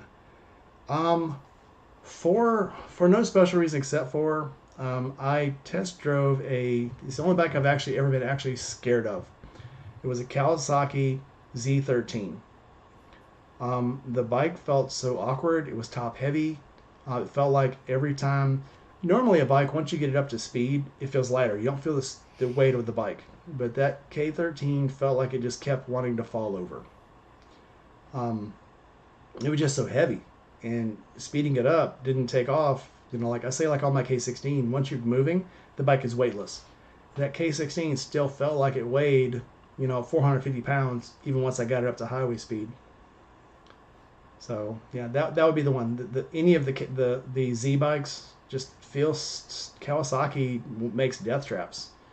There's a reason why they call the Kawasaki Z bikes Widowmakers because I had no they're idea. death on wheels. Yeah, I had no idea they called them that. Yep, yep, yep. The two bikes that I have wrecked were Kawasaki's. I had a Kawasaki 750 Limited. It looked like the Virago if you can imagine it. Very Mm-hmm. short bike but tall. And I tried going through gravel on it, and the Kawasaki's are very fast, very low revving, or high revving, low torque bikes. And when I went to give it gas, once it finally caught, the engine kicked in, I spun the bike out. Got back on it, tried to drive it. When I went to hit the clutch, I went to downshift, let the clutch out. It took off on me again, and I couldn't straighten the bike up. And it went right through a ditch, over a barbed wire fence, and landed in a cattle field. So I'm like, I'm done with this bike. I'm done. Somebody can get it. I don't want it. Yeah. Actually, I'm gonna steal that one. That question. um, but yeah, the one I wouldn't ride again. I agree with you, 9 mils. I would not ride the H2 again, only because I'd probably kill myself accidentally. Yeah. It's The just eight. so easy to go super fast on it. And I There's no way. just saw one last weekend. They had H2 at the dealer I went to look at other Kawasaki's, and I look at the KLR, and uh, it's a supercharged bike, and I can't imagine a bike that short being supercharged. It just seems like it's a wheelie machine, Yeah. and not even a wheelie machine that you can control. It looks like it would immediately just flip over because it's so short. Hmm. And I don't know about anyone else here, but when riding it, it wants you to speed. It wants you to hit like that top speed. And yeah, it's just it's too enticing to break the rules on. The Harley keeps me in check. Josh is asking, what's a spot no one seems to know about that you love to ride? So, me and my wife, when it's good weather, we go out on the weekends. I'll turn off the GPS, take a back road, and just take off. And around Mississippi, around this area, that's everywhere. You can literally just drive down a road and it leads to another road, and there's a curve, leads to another road. And 2 hours later, when you turn the GPS on, you find out that you're only really 30 minutes from home. But because there's so many back roads, you can just keep going forever. and one back road leads to another back road, leads to another little shady road, and they're all perfect because it's almost like Lord of the Rings type roads where the trees just grow over the top of the road and make a perfect tunnel. So yeah, anywhere around here is great to ride. That's why I love the mid South. Trees, and more trees. Aaron asks, what bikes would you recommend to new riders? Personally, I started out with Yamaha. I love Yamaha products just because no matter what you do, they just go. Like, I beat the shit out of my FC07, and that thing was a tank. It took everything I could throw at it. Like, I could probably go outside, turn it on. I haven't used it in over a year, but I could probably go outside and it'll start up no problem. I highly recommend the MT-03. Uh, or if someone's gonna respect a throttle, I would even say the MT-07. I would You're looking at a say, cheap. go Oh, ahead. sorry. Go ahead. You're looking at a cheap bike with it's liquid cooled, it's cheap, it's a hyper naked. You can get to all the parts you need to on it. The add-ons aren't that expensive, and again, it's just reliable and goes. I would say any of the shadows because the 650 it came in at 600, then a 650, then a 750, and now the 1100s. Um, because they're a powerful bike that can't get away from you. We were just talking about how powerful the Kawasaki's were, but they're short. The Sabres were a little longer, and the Shadows were a little longer, and they had power, but you're not raising the wheel up all the time because it's a longer bike and it'll hold itself down. It has power to get you out of trouble without having too much power that you're throwing it into curves and losing traction all the time. So, and that's what I would prefer. In any of the 2000 to 2013 Shadows. The newer ones, they tried making to look more like choppers, these new interstates and stuff. Those aren't really Shadows anymore. But yeah, I would say they're probably the same. I mean, Honda's good at making controlled power. That's what I like about that. How do you feel about the Kawasaki Vulcan S? I like it. I actually looked at one this weekend. And yeah, Desiree said I could ride hers. I don't know if hers is an S or not, but she said I could ride hers at the next camp out. So, but I love it. They look like just so much fun. I mean, they look like they would be absolutely fun to ride. And when you're talking about a small bike, and I'll even include his 500 in this. Small bikes are good because they don't get out of control, but the 500 up and up is big enough that you can get yourself out of a jam if you need to. So the Fury, I rode a Fury, and they are I wouldn't say they're quite a death trap. They're very hard to control because uh, the long steering head just makes them very hard to control, and they don't have a very big gas tank, which is a absolute minus for me. That's even worse than I don't like that my Rebel only has, or my Sportster only has a 3.5 gallon tank because you got to stop every about 125, 150 miles to fill it up. The Rebel or the Fury is even worse than that. I can't see that thing even getting 100 miles out of the tank. So, no. I can't help now when I look at a bike, the first thing I think of, I used to think a bike looked cool. You see all these builder shows, and they put like a 1 gallon tank on the bikes, and like, oh, that is so cool, yeah. And then you saw, I think it was Billy Lane during the bike build-off series on Discovery, had a bike that had a 1 gallon tank, and they literally had to stop every 25 miles and put gas in it. Every 25 miles, he was running out of gas. And that's when I realized, well, shit, that's not a bike I'd want to ride. You put it at a show, Weems's bike has a small tank, but that's just for drag racing. It's for limited weight. That's why they make the tanks on those small, is to limit the weight. But for a long bike, for a long tour bike, no way. Yeah, if I see a bike and it doesn't have a big tank, I'm just there's no point in me riding because or buying because I'm not even gonna enjoy myself on it. It's more like I'll be stopping so often that it's just not worth it. Matt says his last Sunday was on a Fury. I must have missed it again. I have now that I'm working full time again. I have so much little time. I flip through through the things I must have missed his. I will go back, Matt, and watch that. But Matt, what did you think about the Fury?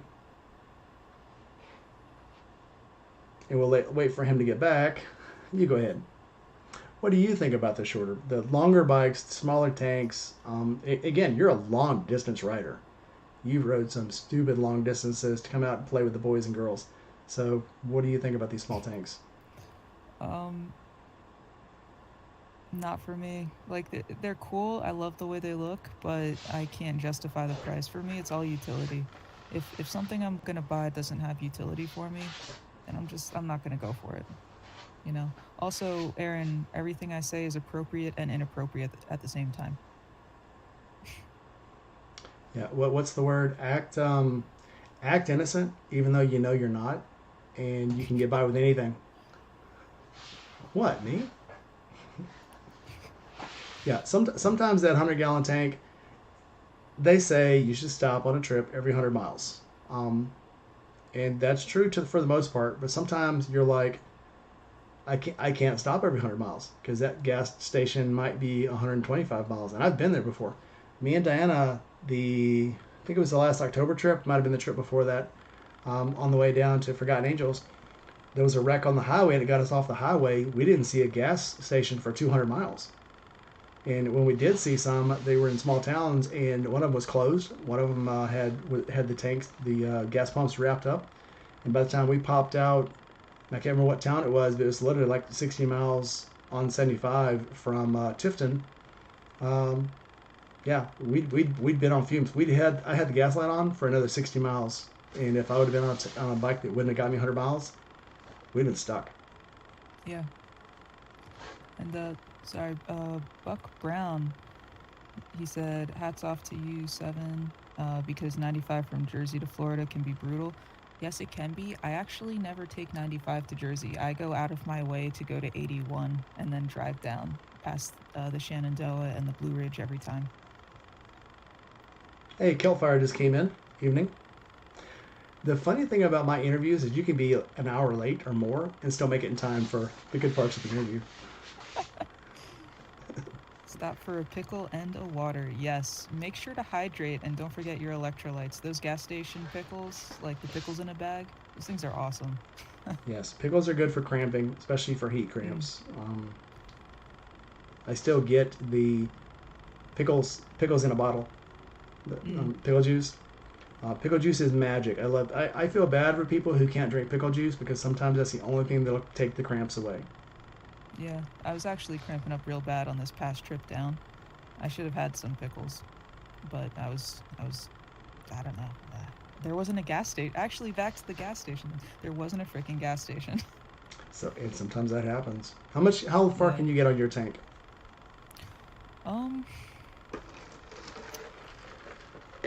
Close to like 100. So I went from Massachusetts a few weeks ago. I went from Massachusetts to New Jersey, and I only stopped once. So it was close to 150 miles. About. If I pushed it, I probably could have made like 180, maybe 200. But I was kind of riding fast. Yeah, what? I can't see. No. So Buck Brown was saying he's a fan again because I like pickles apparently. Pickles are the best. I have heard mustard. Mustard didn't work for me, probably because I can't get a mouthful of mustard, and I can eat them on hot dogs. But the thing about riding, and I was going to mention this anyway. When you're on a road trip, there are things that you really like to eat that when you're on a trip and you know you're going to be on a bike for 12 hours, you can't eat. So some of you have iron stomachs and can eat anything. Since I have had my gallbladder taken out, I am not that person. So on the road, I wouldn't be stopping for chili, couldn't be stopping for hot dogs, can't stop for any real processed meats because I'd be stopping a whole lot more than every 100 miles if I did. So, yeah, you gotta watch what you eat on the road. And once you get to the camp, different story. Whoa, hold up. You can wrap pickles in aluminum foil and freeze them? I've never tried this before. I've heard of frozen pickles. I have. I gotta try this. Probably fun to give a dog. Yeah, Matt, the only thing you missed while you were taking your dogs out was that we were talking about I missed your video and I'm going to watch it later. But yeah, the Fury is just, again, there's bikes that look cool and that you would ride because they're cool, but you would not want to take on a long trip. And that's the only thing I really have about the Fury. The Fury came out during the Biker Build Off series because people wanted not processed but industrialized choppers. So I'm actually surprised that they made them as long as they did, but people apparently were buying them. So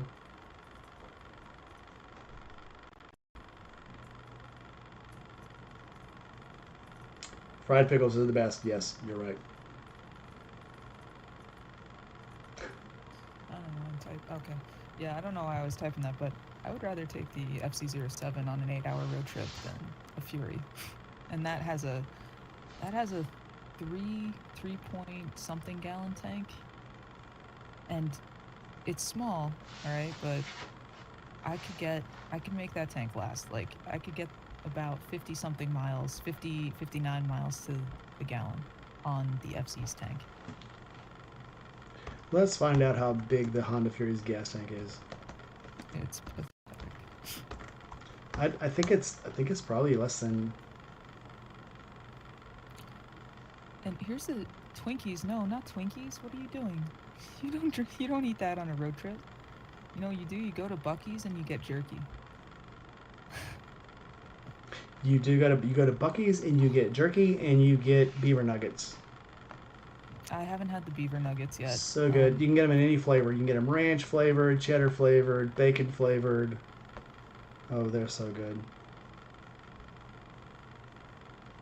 It says 3.4 gallons, and they say the tank it gets 40 miles a gallon, which usually means it actually gets about 25. So Honda lies, in case you guys don't know. All the major manufacturers lie when they talk about their fuel efficiency. Except for Yamaha. Because that one actually does get around 58. And the way that the engine, or the way that the computer on the bike calculates your fuel consumption, it actually is pretty accurate when it tells you, oh, you're getting X amount of miles per gallon. That's extremely accurate. I've tested this out thoroughly. My BMW does too. Where it lies is when it tells you when the range light comes on, it runs the range off of your last 10 fill-ups. So if you're doing a lot of highway riding, it gives you that average miles left in the tank for your last 10 fill-ups. So if you're riding country roads like we did, it kept telling me when we were coming down to Tampa, it was telling me for about 60 miles that I had 30 miles left in the tank. But then we were off of the highway onto country roads, we're getting much better gas mileage. So luckily, we squeaked out more mileage than it actually had in it.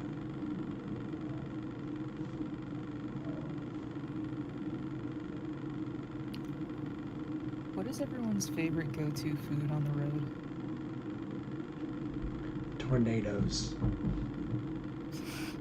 Anybody that's watched a lot of my videos knows I like to stop for tornadoes. Tornadoes and Dr. Pepper. And a tornado, if you don't know, is like a really big taquito.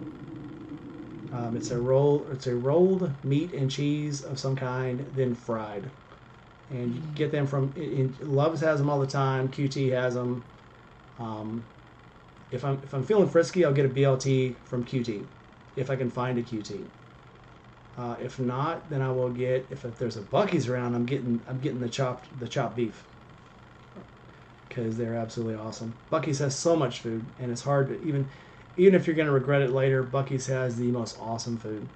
And if you do go buy Buc-ee's, get the roasted nuts. They have different types of roasted nuts, but I like to get the pecans and brown sugar, and they're excellent. I'm hungry now. Right, been a nice show. Gotta go. It was great chatting with y'all. Chatting with you, Rainey. It was fantastic actually getting an interview for once. Thanks for coming on. You're very good at it. You should probably do this yourself. I think everybody at one time should do it. If you have a YouTube channel, you should do an interview with somebody because people are fascinating. Again, that's why I got into this. People are fascinating. I like talking to people. I'm good at talking to people, and or I think I am anyway. You are. But Yeah, everybody should do it at least once. So there's that vodka again. I know it's my friend. So you're making another video right now, right? Yes. Yes. And then Aaron has one coming out soon. He just went to a big biker meetup. What was it called? Trucks and Ducks or something. He just went to a big meetup. It was Trucks and Ducks. Something. And then tomorrow night I have Midlife Motor Crisis coming on at 6 p.m. Central Time. Again, his return to YouTube. I am absolutely looking forward to it. He's our friend. We love him. So if you've been here tonight, come back tomorrow at 6 o'clock and we're going to talk to Derek. And it'll be a great time. With that, what song would you like to close with? Your choices are Dark in Here, Norman, or Lunch Money. You know what? We started with Lunch Money. Let's end with Lunch Money. Let's do it. Lunch Money's up.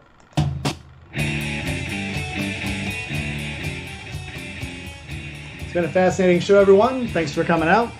And we will see you guys, well, tomorrow. Come back.